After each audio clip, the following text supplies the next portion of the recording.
26 May 2014, 8 years ago, on that day, Narendra Modi took oath as the Prime Minister of India. Today, in fact, the Congress has come out and said that the 8 years have been too much of nothing. They have listed and highlighted what they think are shortcomings of the government. They also said that each failure is bigger than the other. But even as the political point-making continues, what does the Janta think? So we went to the real stakeholders, the people of India, and asked them how do they rate the man who has led India for the last 8 years. Times Now, in collaboration with Veto, dialed up 10,496 people, and over the course of the next 1 hour, we will tell you what they thought. So let's get started right away. The first question is, what is the Modi government's biggest achievement? And in fact, hardly surprising that the largest number of people thought that the COVID-19 vaccination drive at 32% is the biggest achievement of the Modi government. Decision on Article 370 is the second biggest, and then you have GST reform as the third. Surgical strikes and Balakot, that is 15%, and welfare schemes is 12%. So extremely difficult time where over the last 3 years India has battled a pandemic. A number of people, including US President Joe Biden, has said that India showed exemplary and democratic leadership during the pandemic, and so does the Indian Janta. 32% of Indians think that COVID-19 vaccination drive has been the single biggest achievement. The manner in which the drive has been conducted, single biggest achievement of the Modi government. The second, we also asked, what is the biggest shortcoming? The largest number of people, although I have to say that this has been a mixed bag, but the largest number of people said that employment generation, inflation and economy, 29%. This the biggest handicap. At second number was handling of COVID-19 wave. Third said allegation of greater polarization. So that is as far as the biggest shortcoming. 11% even said that there is no such great shortcoming that they think exists in the Modi government. Third big question that we want to go to is about whether India's standing has improved in the world under the Modi government. 62%, a whopping 62% think yes, India has a much better standing in the world with Mr. Modi at the helm. Only 16% said no, and 22% can't say. The fourth question is what is often spoken about: freedom of expression. Democracy is dead. There is no freedom of expression under the Modi government, as often alleged. When we ask the people, they say that right now, the past 8 years have been better than under, 48% felt it was better under the UPA, 37% say it is better under Prime Minister Modi, and 15% can't say. That's an interesting finding there. And the fifth question we asked is, do you agree with the opposition's claim that India's constitutional values are threatened in the NDA tenure? 37% said no, that is not true. So these are the findings that we have of the survey.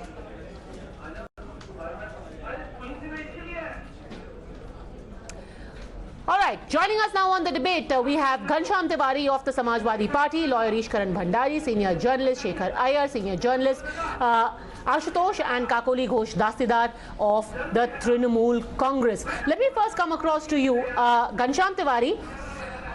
People say COVID-19 vaccination drive, 32%. What achievement they say of the Modi government? Your comments. Good evening, Padmaja, to you, the viewers, and my fellow co-panelists. If after 8 years of Modi Raj, no one is saying that there is Achhe, no one is saying that 2 crore employment has been created, no one is saying that Sabka Saath, Sabka Vishwas, Sabka Vikas has been achieved. No one is saying that black money has come back, which was supposed to come back in 100 days. No one is saying that dollar is at 40 rupees a dollar, or petrol prices are under 40 rupees. It means that this was the poll plank of Mr. Modi in 2014. Can you hear me? Yes, I can hear you. Please go on. Yes. So this was the primary poll plank of Mr. Modi in 2014, and after that, the major decisions that he took, demonetization, or the way GST was implemented, the way economy today stands, the national assessment survey on education that says that India has regressed class 3, class 5, class 8 in education on language and mathematics. So yes, one can say that a certain decision here and a certain decision there is a good decision. The fact that that people in India got vaccines is definitely something that people are appreciating, and I welcome that. But also the fact that this government still doesn't know what WHO said, that 4.7 million Indians died. And you spoke about democracy. This was a democratic death that the government gave to Indian citizens by not offering health services, by focusing on Bengal elections when the second wave struck, and by not recognizing the misery of people. So this is not Lok Sabha Member of Parliament of the BJP is also here with us. Mr. Sharma, Ghanshyam Tiwari says the numbers speak for themselves, even if people think that vaccination drive has been spectacular. Look, the vaccination drive has been spectacular, and like your data showed, Mr. Modi is a world leader. Unfortunately, for so many years under the UPA government, we really did not have an active prime minister. So they're very used to having a non-active prime minister and getting their way. Today, India sits at the high table. And not only because of the vaccine drive and the way we handled COVID, also because of vaccine Maitri. The world looks at India, and today again the world really looks at India and says, look, here is one country which can lead and which helps. Today, India truly believes in the fact that we are global and we're global citizens. Now, he mentioned one or two things. I'd like to just correct the issues. One is, if it was such a failure, the economy, we still have the highest ever GST collection of 1,62,000 odd crores being collected. It's a huge number. Now, as far as certain deaths were mentioned, they're basically based on what? On empirical evidence and a mathematical model, which was replicated by the WHO. It's purely empirical. The data has not been validated. The data has not yet been scientifically proven. WHO scientists have, and they've accepted it. Look, we've taken the data from other countries and we've tried to put it in the Indian country. You know, and here we are talking about the vaccination drive, Kakoli Ghosh Dasidar. The fact is that right now, not only most of our adult population, but even those in the age group of 15 to 18, 200 crore, them, if I may interject. Yes. 200 crore vaccines have been delivered, where people did not believe that you would be able to even touch 5-10 crore vaccines. Kakoli Ghosh Dasidar. People didn't even think that they would get a tenth of the vaccines that have been given. In addition to our adult population, between the age groups of 15 to 18, also more than 60% have taken their first jab. Ms. Dasidar. To quote Charles Dickens, I would like to say that this is the worst of times since 2014. You are talking about COVID, and you're talking about the vaccination. Don't forget the burning pyres on the banks of Yamuna in Uttar Pradesh and the floating bodies. Don't forget the absence of ventilators, where people were stranded outside hospitals in auto rickshaws and on the streets, dying on the streets. Don't forget that people were not being provided oxygen. So we have to first remember what happened first, and then we have to come to the vaccination. When the were coming, we in the parliament, the parliamentarians, we warned the government that let them start the use of masks and let them be prepared for the oxygen and the ventilator and the medical setup. They didn't listen to us. They would tell us to shut up and sit down. This is India today, and when you're talking about the vaccination, I would just off the cuff, what do you think when people actually give a thumbs up to the vaccination drive? These are clearly beneficiaries of the vaccination drive who are saying yes. Before that, won't we remember what happened before that? The lakhs of people who lost their lives, lakhs of children who lost their lives. People lost their lives in West Bengal as well. We have to remember that. Don't talk about West Bengal as far as COVID management is concerned, because we had our safe homes up before COVID wave came here, and it is the Bharatiya Janata Party leaders who came here during the election when we were not having large meetings. They went on spreading by calling people from all the states. So we have to first remember what happened first, and what happened first was the dead bodies burning on the banks of Yamuna and the floating bodies. We had to be really looking out for the floating bodies that would come downstream from Uttar Pradesh via Bihar to Bengal. Right, so you're saying the fatalities are limited to Uttar Pradesh alone. West Bengal didn't have any such fatalities. Fatalities. Okay. We managed our COVID very well. Okay, Mr. Sharma, quickly respond to that. Then I want to go to the next big question in the survey. Yes, Mr. Sharma. Look, one thing, when we got the second wave, did we actually know that there would be an oxygen requirement? Did anybody in the world really know that? Was there a line of treatment even suggested by WHO? So it's very easy to say something in hindsight. Hindsight, we are all very, very aware because you are aware of what the situation happened. At that point of time, you did not have a line of treatment. In this country, we did not make masks. We didn't even know what a PPE suit was. India today became one of the largest exporters. In fact, let me give you just one bit of empirical evidence. As far as Uttar Pradesh is concerned, I'm a member of parliament from Uttar Pradesh. I belong to one of the most backward regions, so to speak, of Bundelkhand. Let me remind the MC MP, ma'am, in this place, in a place like Jhansi, we did not run short of oxygen even for one day. So I'm just going to quickly go across, because the allegations that come out, and then I want to get in hindsight, all of us are extremely aware. Did you at that point of time know that what was happening in New York, what was happening in every other country? Ms. Dasidar wants to respond.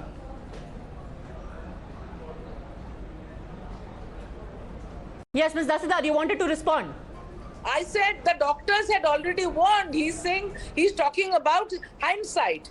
But right in January 2020, during the session, standing on the floor of the House, I myself had requested use of masks and preparation by keeping oxygen ready. Okay, while you underline the fact, Mr. Sharma, that yes, the vaccination drive is being considered as an achievement, also remember equally that there are people, when they talk about shortcoming, at number 2, 25% did not like the handling of the COVID-19 wave. 29% say employment is an issue. You've taken measures now to rein in inflation. You've given subsidies on cylinder for the Ujjwala Yojana beneficiaries. The fact is that 29% of the Janta is thinking, my pocket is under siege, and that is a very real concern for them. Now let me come across to the next question, which said, has the Modi Sarkar lived up to its commitment of Sabka Saath? Is it inclusive? 39% say yes, it has. 31% no, and 30% can't say. So 1/3 of the people say yes, Sabka Saath is not just lip service. The Modi government has walked the talk. Do you agree with government's view that opposition is not playing a constructive role? 29% say yes, 38% say no, and 33% say can't say. Ashutosh, Sabka Saath walking the talk.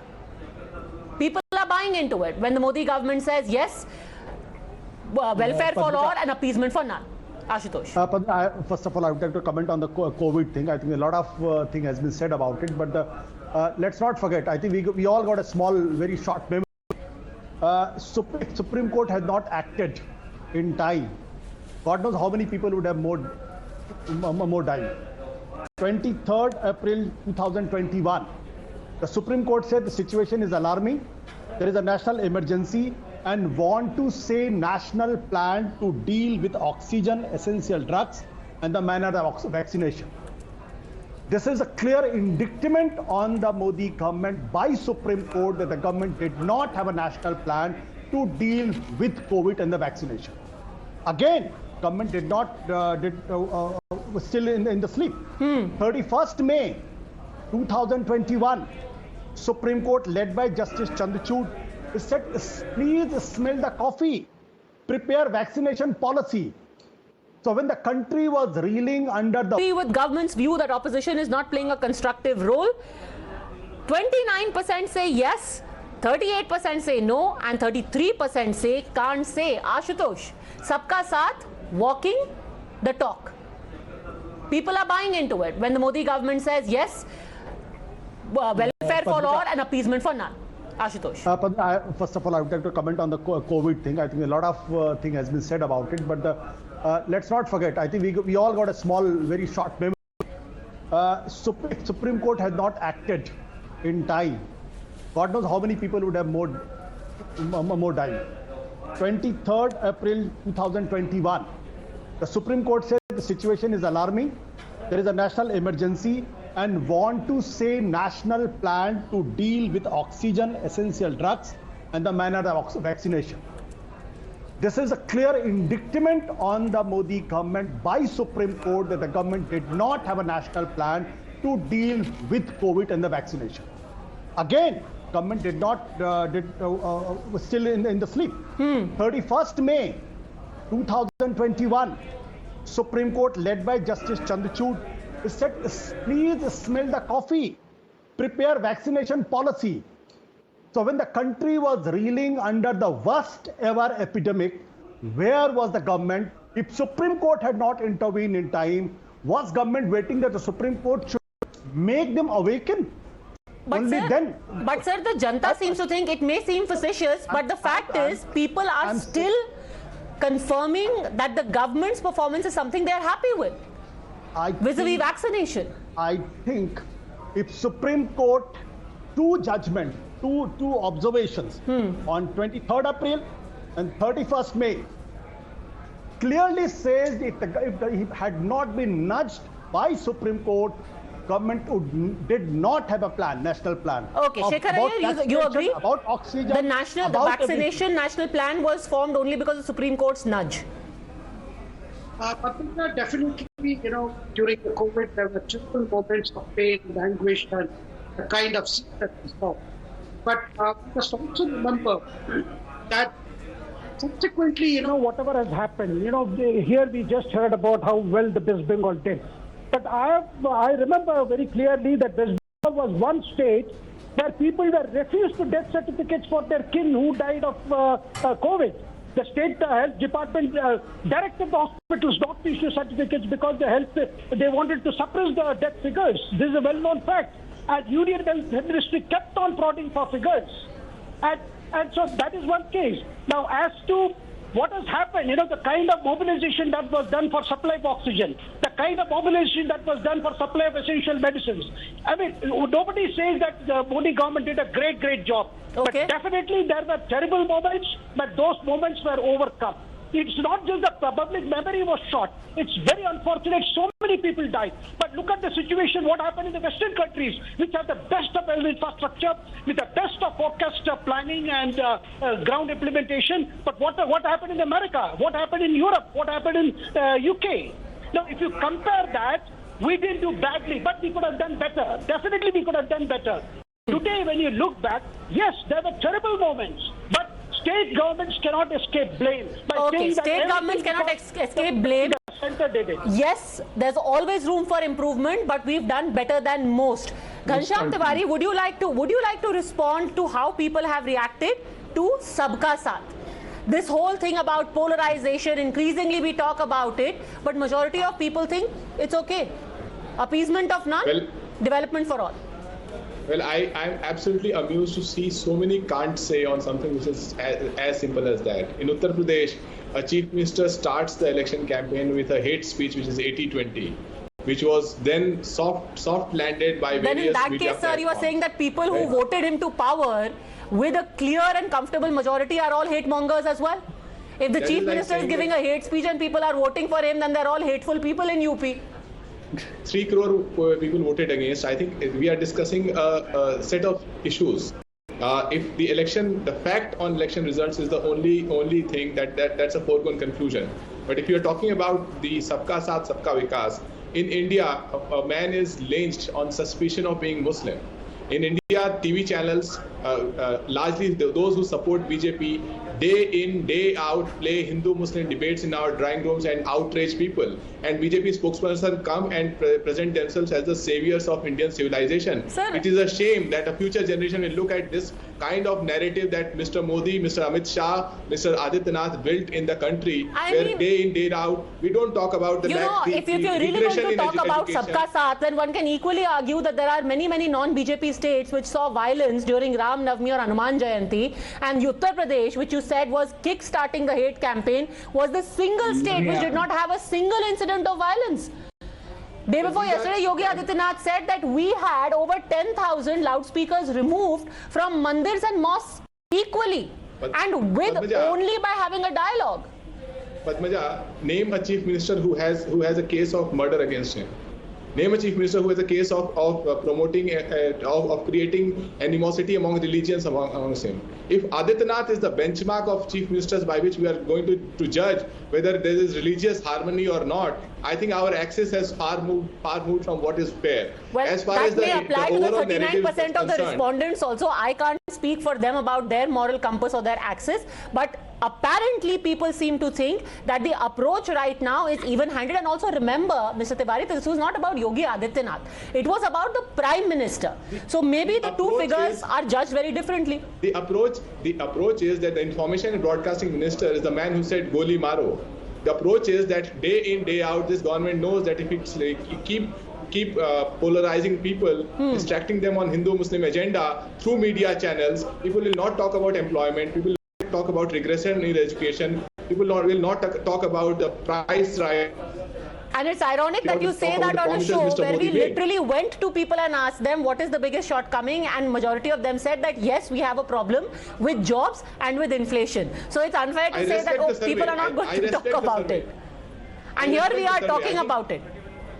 Yes, I respect the survey, but I think that the reality that is playing out in India today is shameful, and BJP is singularly responsible. Okay, Anurag Sharma. Name one BJP chief minister who Anurag Sharma, Ghanshyam Tiwari says that 39% might say yes, but there are 30% also who are now wondering whether they want to be a part of this whole polarizing narrative. They are saying can't say. Really, I think the polarization narrative is being pushed by parties which have fought the last election purely based in UP on caste and religious grounds. They called it the MY. They were purely running the election on that. We ran the election based on development. And let me be very clear, when you make roads, when you build infrastructure, when you're giving rations, when you're building toilets, when you're building houses, who have we left out? Have we left out any community, any caste, any religious groups?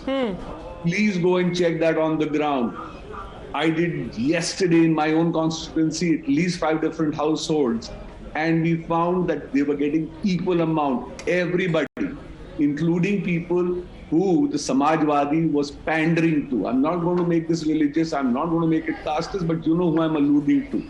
I went to their houses. They were probably one of the happiest people in terms of getting residential housing, both under the Prime Minister scheme and under the CM scheme. So it's been people who are getting these. Wants to respond to you. When you build a road, it just can't be a road for one particular community. It is for everyone. Okay, Ashutosh, respond. Build to these.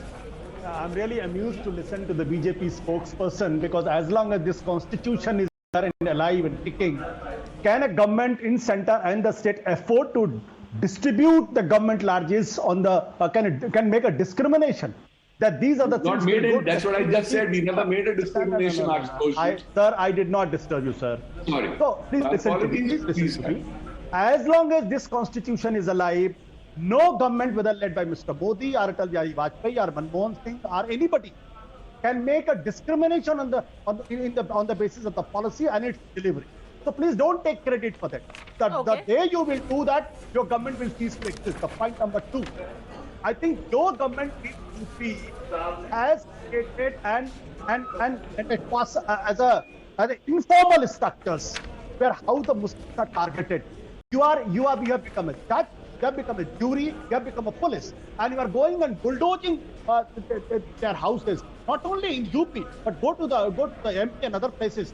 A man's house was bulldozed because the complaint was lost that he was married to a girl without verification. His house was bulldozed. Okay. In which world we are living in? And you are just trying to justify this? All right, I'm going to take a very quick break at this point. If indeed there are people who are having doubts about Sabka Saath, Sabka Vikas, are they changing their mind? Are they gravitating towards somebody else? Is there going to be a likely contender in 2024 from outside or within the BJP against Prime Minister Modi? That's the very interesting question we'll come back to in just a minute. Don't go anywhere. You're watching the Times Now veto poll on Modi at 8. What are the biggest hits and misses? And now we come to the really interesting part. How do people rate the performance and the Modi government? Are there any challengers to Mr. Modi within or outside of the party? So let's start by asking people, who do you think is going to be Modi's principal challenger in 2024? And here are the results. 14% said Mamata Banerjee, 22% said none of the above, 21% said Rahul Gandhi, and 43% said Arvind Kejriwal. Another very interesting question was that about who is the BJP's next best PM option after Mr. Modi. 29% said Amit Shah. A very close second was Yogi Adityanath at 25%, Nitin Gadkari at 23%, Rajnath Singh at 19%, and none of the at 4%. But Kakoli Ghosh Dastidar, I want to come to you on the question about the principal challenger. Are you surprised that Arvind Kejriwal seems to be the top choice? Almost half of the people surveyed, 43% said it's not your leader Mamata Banerjee but Arvind Kejriwal, who, if it comes to that, they would like to see as the next PM. The principal challenger to Modi is not Mamata Banerjee, not Rahul Gandhi, it is Arvind Kejriwal. Ms. Dastidar. Ours is a regional party. All India Trinamool Congress is in power for the third time in the state of West Bengal, and we've just started to move out of the state, and we've moved into Tripura, and also for 3 months we've been in Goa. So it is just that we are starting, our leader is starting to move out of the state and visiting other states, and it definitely takes time for people of other states to know a leader from another state. But you have more members of parliament than Arvind Kejriwal, and yet 43%. Look at the ratio here. Mamata Banerjee 14, Arvind Kejriwal 43. Because he's sitting in the center of the country, in the capital, he's ruling this Delhi union, and also they have come into power in Punjab. So that is why he's getting more traction that way. Mamata is at the eastern side, and we are our party. We are moving out from the eastern side and going into the other states very recently. Let me put it this way. If it comes to that and Arvind Kejriwal comes to you and says, look Didi, we will need to make a third front, let me be CM. Would you be happy? Would you say, okay, Mr. Kejriwal? We can cross the bridge when we come to that, because at the moment we are not there. What we are looking at the moment is the good governance of Mamata Banerjee, where she has done everything possible to make the people comfortable and happy here. And the reason I ask you is because you had no love lost for each other in Goa. Both of you went there. In politics, everything happens. Now, when we are looking at the larger picture and our policy for the next 2 years, I'm not going to divulge it here to you. Okay. But you have to realize what we were discussing just before this time, that 75 million more people have crossed the BPL in the last 2 years, be it due to COVID, be it due to the divisive politics of the central government, the demonetization. Everything has affected the country so adversely that people are actually fed up of this government. Are they? But just because you mentioned it, I want to quickly take you through the other parts of this survey. Since you said the people are fed up of this government, I actually wanted to dwell more on the principal challenger, but here it is. Next question. Have Prime Minister Modi and NDA Sarkar largely delivered on their promises? 43% said yes, they have. And only 21% said no, 36% said can't say, Ms. Dastidar. 41% say yes, this government has delivered. We're okay. But did you take to them about the demonetization? Did you take to them the inflation? Did you take to them the farm cost? This is despite the fact, like I said, our second question to them was, what is the biggest shortcoming? People said number one is inflation. And yet they said 43% said it's okay. Otherwise, they wouldn't have lost in Punjab, and we are looking at the other elections that are coming by. The fuel pricing are soaring high, and the unemployment is the highest in 45 years. Okay, at the moment. Okay, I want to bring in Shekhar, and there's a lot of people actually say, in fact, Mr. Gandhi in Cambridge also said that ordinarily in any normal country, people would have been on the streets, given that we have inflation, given that petrol prices before the reduction of the central taxes was really high. But in India, people are not hitting the streets. Why is it? Is it because of the personal popularity of Mr. Modi, or is it because all the institutions have been murdered, as Mr. Gandhi claimed?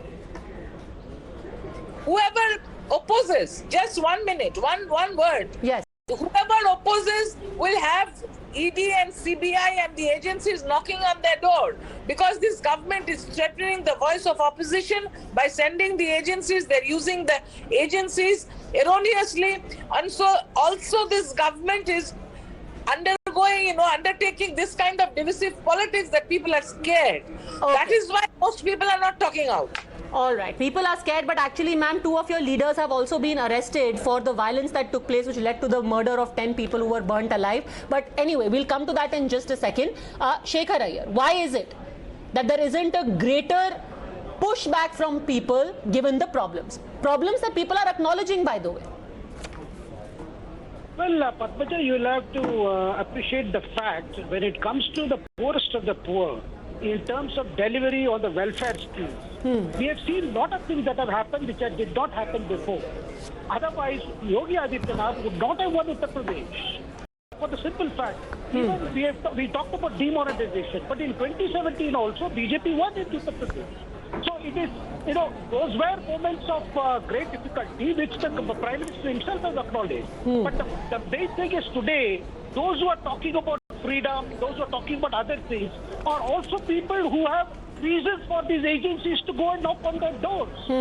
See, the people who are talking about, they're being persecuted are also politicians who have reputations about their financial irregularities.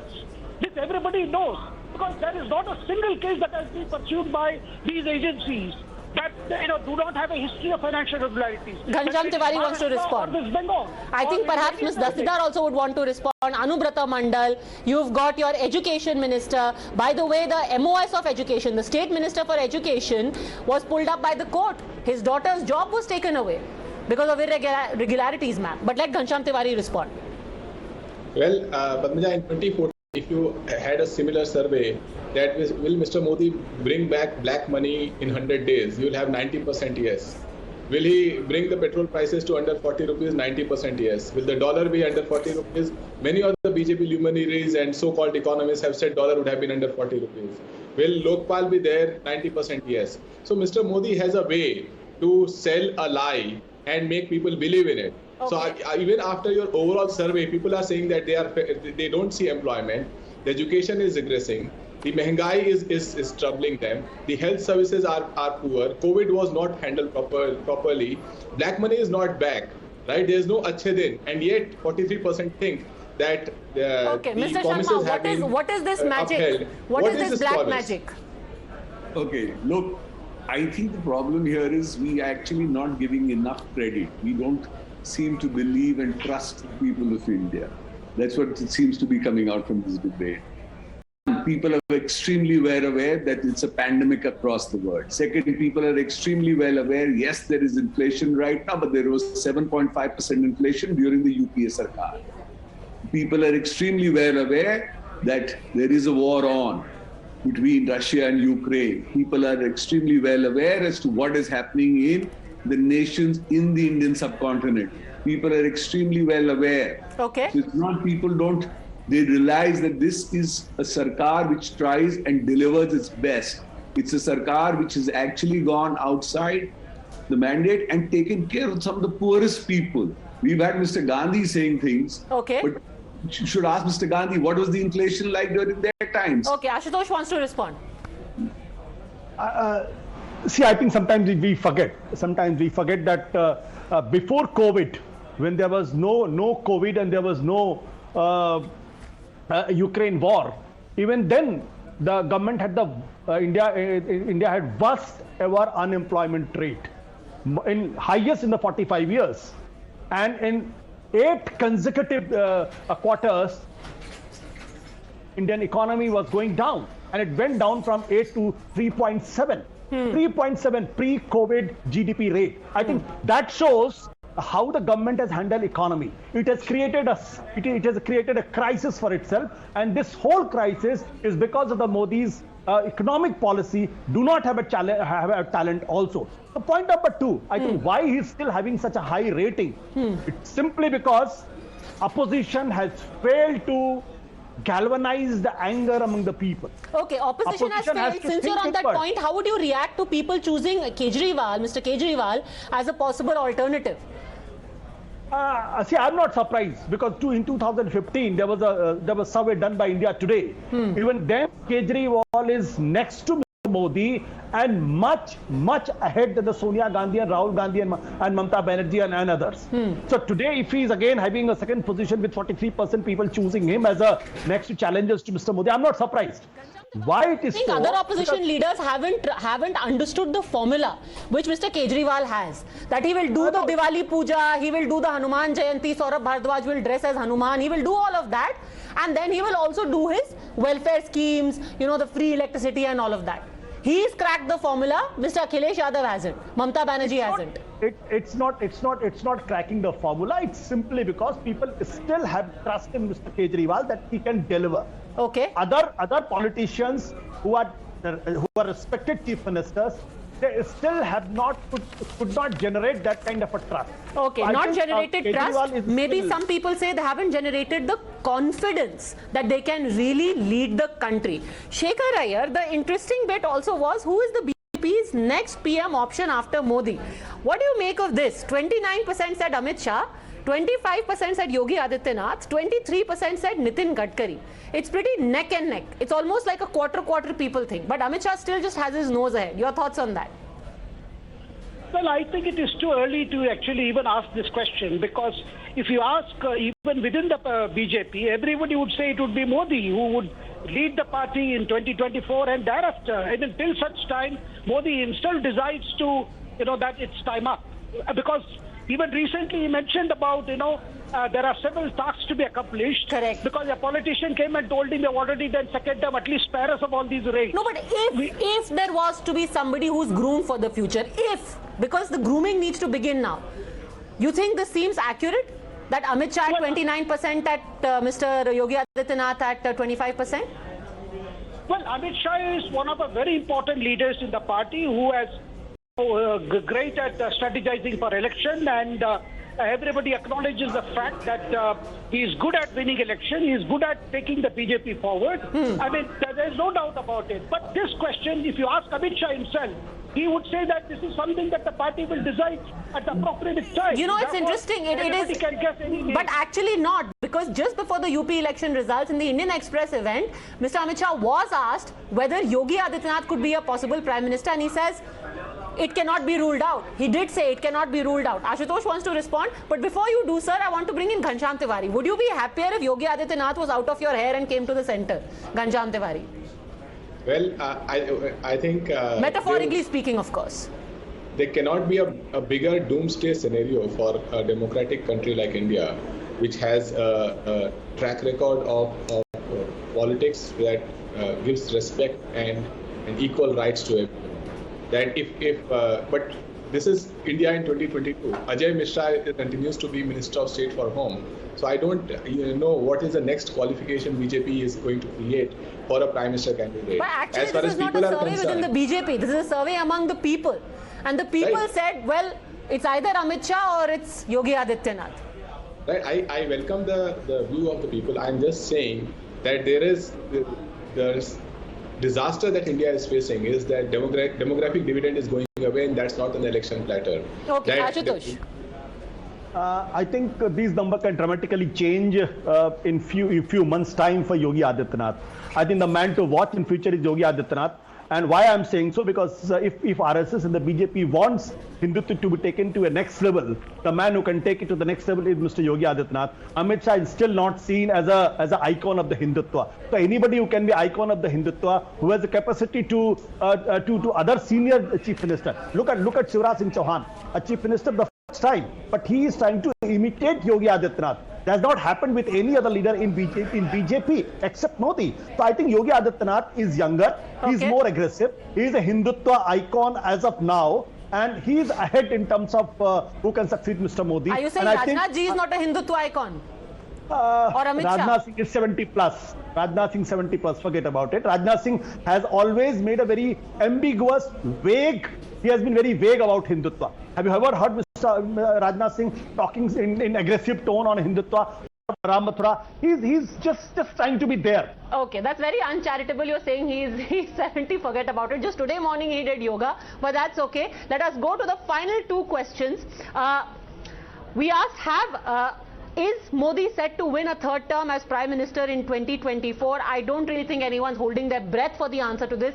57% say yes, Mr. Modi is going to win a third term as Prime Minister. 24% say no, and it's 19% who say can't say. And finally, how do you rate Narendra Modi's performance as Prime Minister? 42% say very good, 29% say room for improvement, 19% say bad, and 10% say can't say, which, Mr. Sharma, should in itself be a worry for you, because had we done this poll 2 years ago, people would have, perhaps 80% would have said very good. Now there is still 19% who say bad and 29% say room for improvement. Put together, that's almost 48%. Let me just speak very clear on this. One, there has been a pandemic, there has been an issue where people have seen this. But Mr. Modi's performance as a leader is exceptional. One, let me also revert back to the earlier question. If you noticed in the BJP panel, you were showing possible contenders. If you notice, there was not one single member from the same family. Now, if I looked at the other parties, you would invariably say so-and-so, chacha, tau, uncle, brother. That doesn't happen in the BJP. So we have enough leaders. Secondly, although as a caveat, let me also mention that there are some people from the same family within the BJP. It's just that we did not figure them in our poll, so perhaps people did not have the... working as youngsters. They're not coming back from the same family. So let's be very clear that all the four contenders you showed, BJP is probably the only democratic party there. All right, I'm going to leave it at that. Thank you very much, all gentlemen. And Kakoli Ghosh Dastidar, ultimately, of course, the final judge. And the best judge is you, the viewer, which is why we went to you on 8 years of Mr. Modi. And you have spoken. Taking a quick break. Thanks for watching.